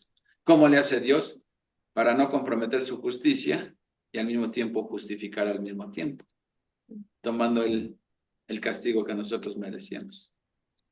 Amén. ¿Tú algún comentario? No, pues con toda la explicación que diste, vemos que realmente Jesús cumple toda la profecía de Isaías 53, ¿no? Y no como dicen los israelitas, que dicen que ellos son el siervo sufriente, que se está refiriendo a Israel. Pero vemos que Israel no sufre, no sufrió de una manera humilde, no sufrió de una manera vicaria, no sufrió de una manera sustitutiva, ni tampoco de una manera voluntaria. Y tampoco fue ¿no? impecable. Y tampoco fue sin pecado. Al contrario. Entonces no puede ser Israel. Entonces vemos que sí, la profecía está hablando de Jesús, que Jesús realmente fue, ¿cómo se llama? En Jesús se cumple toda la profecía de Isaías 53, ¿no? Y podemos llegar a la conclusión de que los israelitas, ¿sí? Exaltan el esfuerzo humano, ¿no? Porque ellos pensaban que no necesitamos de ningún salvador. Realmente nosotros somos el pueblo escogido de Dios, no necesitamos ningún salvador, ese podría ser su razonamiento, ¿no? Entonces, podemos decir que Israel exalta el esfuerzo humano. En cambio, un cristiano, ¿sí? Desprecia el esfuerzo humano, ¿sí? Y sí necesita de un salvador. Israel no necesita de ningún salvador porque no, él piensa que está en lo correcto. Confía en sus obras. ¿no? Y es lo mismo en cualquier religión. Cualquier religión siempre piensan que es por obras, ¿no? Entonces, podemos concluir que realmente todo lo que dice la Escritura se está cumpliendo al pie de la letra. Dice en Gálatas 2:21, 2:20, que si la salvación fuera por medio de las obras, entonces por demás murió Cristo. Y empieza a decir, no desecho la gracia de Dios. Pero si la salvación fuera por obras, pues entonces Cristo murió en balde, ¿sí? ¿Qué necesidad había de todo esto? Ahora, otro dato interesante es de que, ¿recuerdan ustedes cuántos capítulos tiene Isaías? 63. 66, ¿sí? 66. ¿Cuántos libros tiene la Biblia? 66. 39 del Antiguo Testamento y 27 del Nuevo Testamento. Entonces, los primeros 39 capítulos, tengan en cuenta que se corresponde al Antiguo Testamento, a la condenación de Israel, ¿sí? La condenación de Israel. Habla de pura condenación para Israel. Pero a partir del 40, hasta el 66, habla de pura redención, pura gracia, pura salvación, ¿sí? Y el clímax es el capítulo 53, donde Dios dice específicamente de qué manera va a salvar a su pueblo. Mandando a un cordero sin mancha, así como debía ser, sin pecado, para que muera en el lugar de los pecadores, ¿sí? Y desde el capítulo 40 empieza a narrar todo el plan de redención de Dios y llega a su clímax en el 53. Y también los evangelios comienzan con el advenimiento de Juan el Bautista, ¿sí? Desde ahí está comenzando Dios ya lo que nos va a decir en el capítulo 40, en el Nuevo Testamento lo empieza a hacer a partir de Juan el Bautista. A preparar el terreno vino Juan el Bautista. ¿Y cómo concluye Isaías? Con la creación de nuevos cielos, nueva tierra, ¿sí? ¿Cómo concluye el Nuevo Testamento? Con la creación, en Apocalipsis 21-22, la creación de nuevos cielos y nueva tierra. ¿Cuánta similitud hay? ¿Y todo esto es obra de la casualidad o es la mente perfecta de Dios? La mente. La mente perfecta de Dios. Así es. Bueno, creo que ya hablé mucho, ya denme un respiro. ¿Alguien más? ¿Tú, Brendis? Sí, ¿sí me escucha? ¿Sí? Ah, ok. Oye, vi estaba buscando Isaías 53 en YouTube y me salió ¿qué? Un Bacari suelto en Israel. ¿Sí te acuerdas de ese? ¿En qué, perdón? Un Bacari suelto en Israel. Sí lo has visto, ¿no? ¿Qué? Uno que es Es un judío argentino. el que va a visitar Israel y no sé qué hace. Es Es que judío, pero vivió mucho tiempo en Argentina y ahorita ya está en Israel. Entonces, da recorridos por Israel mostrando pues todo su pueblo. Pero él es judío, obviamente, él no cree en Jesús. Y vi precisamente que invitó a una persona que es sabe mucho de la ley de Moisés, y eso es exactamente lo que dicen, que hay tres Isaías, y que estos tres Isaías, cada quien narró una parte de la historia.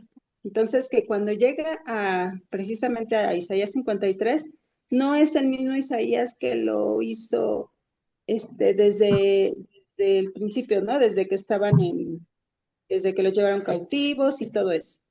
Eso es lo que ellos argumentan, ¿no? Y también argumentan que no leen Isaías 53, porque ellos no alcanzan a entender cómo este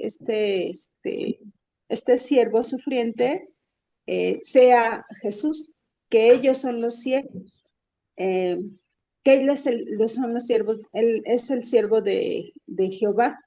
Y vimos en el capítulo 49, ¿se acuerdan que vimos Israel, siervo de Jehová? Sí. Ahí hablando precisamente de que Israel es un siervo, ¿no? Pero yo me acuerdo, y ahorita lo estuve buscando, que yo también di una plática de que Jesús es el único, que el Mesías es el único siervo. O sea que sí, hay varios siervos, por ejemplo, Nabucodonosor fue siervo de Jehová, Ciro también fue un siervo, Israel también era un siervo, pero el verdadero y único siervo es el Mesías, ¿no? Entonces, cuando están hablando de Isaías 53, está hablando precisamente de un siervo, del único siervo que dio su vida por nosotros. Y vemos que Israel, no puede ser Israel porque aquí está hablando de una persona, no está diciendo de un pueblo, ¿no? Porque en el capítulo 49 sí especifica Israel, siervo de Jehová, pero está hablando como de un pueblo, de una etnia. Pero en el capítulo 53 está hablando de una persona. Entonces, ellos argumentan esto, pero realmente no tienen fundamento en donde apoyar su teoría. Más bien, ellos lo hacen porque, como dijiste, ¿no? Estaban esperando un rey político, un rey que los liberara de sus opresores, ¿no? De los que los estaban oprimiendo. Y cuando ven que es un siervo, humilde, un siervo sencillo, no pueden dar credibilidad. Por eso es que ellos ya no leen este capítulo, como que lo desecharon de la Biblia. Pero realmente el capítulo siempre ha estado ahí. Es lo que dicen que en sus Biblias no está Isaías 53. Pero más bien no es que no esté, sino que ellos no lo leen porque no aceptan el hecho de que estas profecías se hayan cumplido en la persona de Jesucristo. Ok, porque ellos siguen esperando, ¿no? Un rey político, un rey que los libere de esta opresión. y tú, Perdón, Japón. perdón, Brady, ¿y tú a qué atribuyes que los judíos piensen eso? La Biblia da explicación de esto también. Hasta, ahora sí que como dices tú, la Biblia no es condenada. La Biblia explica por qué Israel está así como está ahorita, en franca rebeldía y en... En parte en juicio, porque Dios les mandó este juicio de endurecer sus corazones necios, Claro, ¿no? Porque eso es un mismo juicio de Dios. Tanta incredulidad era y tanta terquedad que tienen que dijo, ve y profetízales, pero viendo no verán y oyendo no escucharán, ¿sí? Ese es un juicio de Dios que cayó sobre, ¿sí? El, Dios está haciendo a un lado de su pueblo, no como personas. Pero Dios tiene un plan para Israel también, como vemos en Romanos 11. Y claro, dice que a los judíos les pasa lo que a los testigos de Jehová, lo mismo. Cuando no creen que Jesús es Dios, inventan algo, ¿sí? Inventan algo, ¿sí? Cuando alguien no está de acuerdo con algo de la Biblia, inventa su propia religión y le acomodan y todo. Y eso es lo que está pasando con Israel, ¿sí? Están negando un hecho que está tan claro, ¿sí? Pero, mira, tan en nuestro caso es como simplemente. Pablo dijo, yo sé en quién he creído, ¿sí? Y sé que es poderoso para guardar mi alma, ¿sí? Entonces, eso es la verdadera fe, ¿sí? Ellos todavía, los judíos muestran orgullo, todavía confían en sus propios méritos, ¿sí? Pero un día eso va a terminar, o sea, Dios no va a desechar para siempre a Palestina, o sea, Dios tiene un plan para ellos, ¿no? Entonces, pues sí, es triste eso, ¿no? Pero es por el juicio que hay sobre de ellos, ¿sí? Sí, incluso Isaías dice, aquí nos está diciendo que este, hay, que tienen ojos y no ven, tienen oídos y no escuchan. Ujú. Pues precisamente es este juicio, pues que ellos mismos ocasionaron, o sea, no porque Dios los haya que, como le pasó a Faraón, eh, dice la Biblia, endureció el corazón de Faraón, pero no es que Dios haya querido endurecer el corazón de Faraón, sino que ya estaba su corazón endurecido. Simplemente lo dejó pues que saliera de su corazón lo que salía del Faraón, que era negación, que era querer matar a los judíos. Entonces, eso es lo que pasa con nosotros. Ya nuestro corazón está duro, ya está endurecido, y si nosotros no permitimos eh, conocer a Jesús, pues simplemente eh, sale de nosotros. No es que Dios no quiera que lo conozcas, no es que Dios no quiera salvarte, sino que ya está ahí en el corazón de uno. Simplemente Dios dice, eso es lo que quieres. O sea, Él no le dobla la manita a nadie para que crea en Él, ¿no? Entonces, yo creo que aquí los judíos, pues, eh, de hecho también en Apocalipsis dice, ¿no? Que cuando ya seamos arrebatados en las nubes por Jesús, ahí ya va a venir también una ceguera espiritual, y va a haber mucho engaño, y la gente se va a dejar engañar porque ya no va a haber este espíritu que los va a redarguir, que los va a instruir. Y en cuanto a su pueblo, pues va a haber un remanente que les va a hablar pues, a estas personas, ¿no? Pero realmente yo creo que este capítulo de Isaías, bueno, no es lo que yo crea, es lo que dice la palabra, que ese siervo sufriente está hablando de una persona, y esta persona, como comentas, ay, se me fue la palabra, pero bueno, está hablando precisamente de la profecía cumplida en el Nuevo Testamento, porque si vemos si dicen que es Israel, pues no se ha cumplido realmente lo que dice Isaías aquí. Pero entonces ellos decidieron desechar y apartar este capítulo de Isaías simplemente porque no les entra en la cabeza, porque su mente finita no lo puede entender. Eso es lo que le pasa a muchas personas. No pueden entender y como no lo quieren, no lo pueden entender, lo desechan, ¿no? Así, porque no tienen fe, porque no confían en lo que Dios dice en su palabra. Y bueno, pues estuvo muy bien explicado, obviamente. No, no, no necesitamos decírtelo, Japu, porque bueno, pues fue una muy acción. Muchas gracias porque Gracias a Dios. así entendemos Algo la que me llama palabra. a mí la atención, que claramente Isaías 53 dice que el siervo sufriente será sin pecado, ¿sí? Ujú. Y el pueblo de Israel, por lo que más se ha caracterizado es por su pecado, ¿sí? Pecado. Todos los reyes que tuvo tanto el reino del norte como, bueno, desde que era el Reino Unido, ¿sí? Este, ya Moisés había profetizado que iba a venir un profeta pues, después que él y que a él siguiera, ¿no? Y cuando ellos pidieron su rey, que iba a ser el rey justo, pues pidieron rey y Dios les mandó a Saúl. Conocen la historia. Y Saúl salió tremendo. Después vino el rey David, ¿sí? Y salió tremendo, ¿sí? Y ellos pensaban que ese era el rey justo, el Mesías prometido, el que los iba a salvar.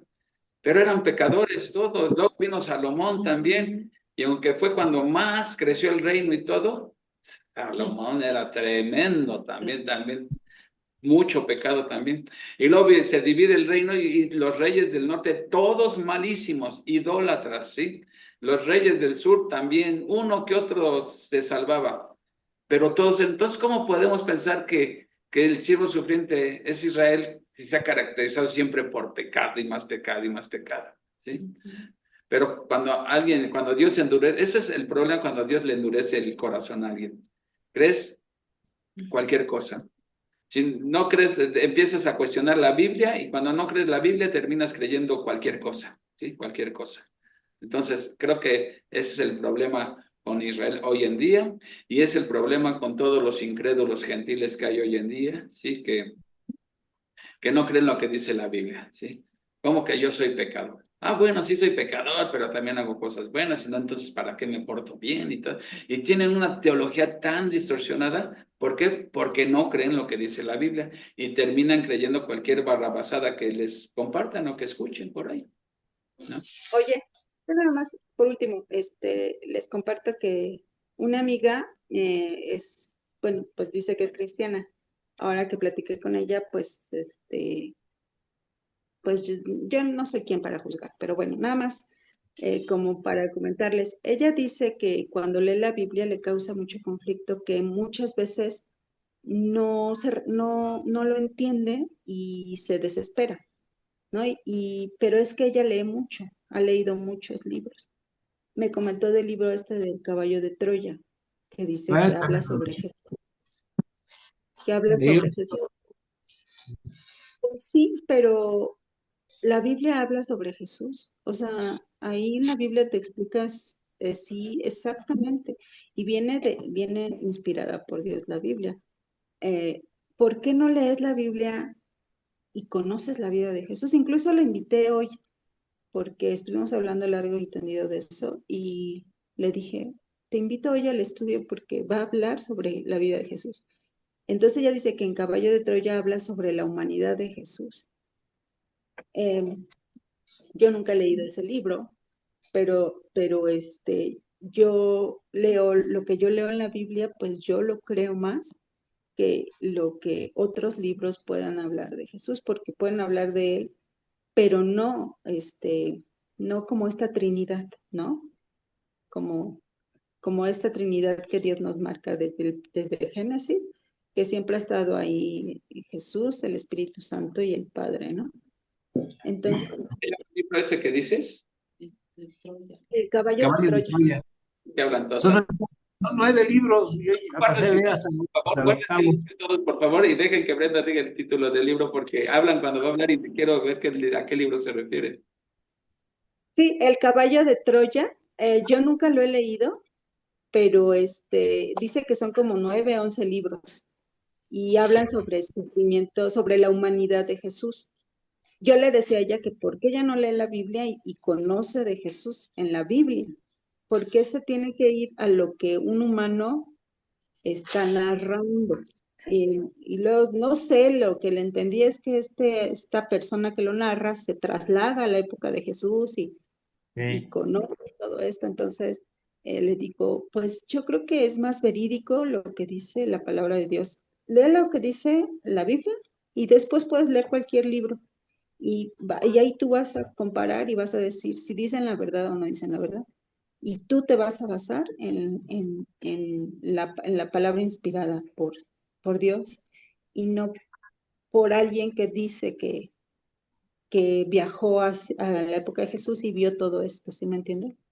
Entonces, ella como lee mucho, como que tiene mucho conocimiento y este conocimiento la está absorbiendo y está haciendo que lo que dice en la Biblia ella no lo vea como real, ¿me entiendes? Por eso sí. cuando es una hermana que va a la iglesia conmigo y a mí me causa mucho conflicto lo que ella está diciendo, ¿no? Bueno, mira, Porque entonces, ujú, ahorita estamos estudiando nosotros primero de Timoteo y Pablo advierte a Timoteo que aún dentro de la iglesia va a haber apostasía, ¿sí? Por estar escuchando falsas enseñanzas, ¿sí? Le dice a Pablo le dice a Timoteo, no permitas eso, no permitas que estén enseñando porque cuando tú das oídos a las falsas enseñanzas, comienzas a negar la verdad. Y Pablo les dice que cada quien es responsable de lo que cree delante de Dios. O sea, o creo la palabra de Dios o creo enseñanzas de hombre, ¿sí? Entonces, cada quien tiene que elegir a quién le voy a creer, a Dios o voy a creer en enseñanzas humanas. Es absurdo, ¿sí? Que creamos más lo que dice un hombre que lo que dice Dios, ¿sí? Por eso siempre he dicho yo que en la puerta de la fe es Génesis 1:1. ¿Sí? Exacto. Si tú crees ese versículo, no tienes problemas para creer el resto de la Biblia. Pero si tú no crees ese versículo, empiezas a cuestionar la Biblia. Pero finalmente es Dios el que te ilumina, ¿sí? Te enseña su espíritu, te va guiando y todo. Entonces, muchas veces alguien que dice que es cristiano, pues una de las características que debe de poner la suficiencia de las escrituras por encima de todo, ¿sí? Pablo le dice a Timoteo, usa la pura escritura, porque toda la escritura es inspirada por Dios y útil para 4 cosas, etcétera. No le está diciendo, enseña la Biblia, pero al mismo tiempo ahí sazónala con Platón o con Sócrates o con métodos de autoayuda o si se puede, cosas así mucho, ¿cómo se llama? Superación personal y cosas así, motivacional y todo. No, enseña la Biblia, nada más. Es la única manera de combatir las herejías, es conociendo la verdad. Las mentiras de Satanás hay que derribarlas con la palabra de Dios, con la verdad de Dios. Así así que es. compártele el evangelio a tu amiga. Es el Evangelio, o sea, ya lleva con nosotros 2 años del curso y sí, o sea, sí me desconcierta mucho esto. Mira, De su parte, porque yo le he dicho, no, yo no vuelvo atrás, le digo, yo estoy estudiando la palabra y sé lo que está plasmado, bueno, al menos lo poco que he estudiado, ¿no? Porque nos falta mucho. Y aún estudiando toda la Biblia, la vuelves a leer y vuelves a aprender. Pero sí hablamos mucho y incluso la invité ahorita, ¿no? Pero bueno, no se pudo conectar. Entonces, pues hay veces que se, como dijiste hace rato, la salvación no se pierde y los que creen que se pierden, entonces realmente nunca la tuvieron porque no se puede perder lo que no se tuvo, ¿no? Entonces, pues es orar por ella para que Dios le dé este entendimiento, ¿no? Y pues platicar y invitarla a los estudios y bueno, pues Dios tocará su corazón. pues sí. Bueno, pues son las 11, chicos. Hay que descansar. Ujú. Así que, pues nos vemos la próxima semana con Isaías 54. Ya nos vamos acercando al final. Gracias a Dios. Ha sido de mucha bendición este estudio de Isaías. ¿Sí? Pues Uriel, ¿nos quieres despedir, por favor? Sí, claro, sí. Sí. Tengo un poco mal de la garganta, pero bueno. Vamos a ver, Dios Padre Santo, Gracias, Señor Padre Santo, porque teniendo tus estudios, Señor Santo, nos enseñas a reforzar nuestra fe, Señor Padre bendito, en ti, Señor Padre bendito, que dice a tu Hijo Jesucristo, Señor mío, a morir por todos tus hijos, Señor Padre, por todos tus escogidos, Señor mío. Te damos gracias, Señor mío, por Juan Carlos, por lo que te le diste sabiduría para que pudiera dar este estudio, Señor Padre Santo, y que pudiéramos entenderlo. Sabemos que tú eres tú, Señor Padre, bendito, y que haces todo esto para que nosotros podamos entenderlo, Señor mío. Te doy gracias por la vida de cada uno de los que estuvimos aquí presentes, Señor mío, que nos cuide, nos proteja, Señor Padre mío, que estemos firmes en nuestra fe, Señor mío. Te damos la gloria y la honra a ti, Señor Padre Santo, por los siglos de los siglos, Señor mío. En Cristo Jesús te doy las gracias. Amén. Amén. Amén. Amén. Bueno, pues nos vemos próxima semana. Que pasen buenas noches todos. Y nos vemos. Buenas Buenas noches. noches, buenas noches. Saludos a todos, buenas noches. Buenas noches. Hasta luego. Nos vemos el domingo.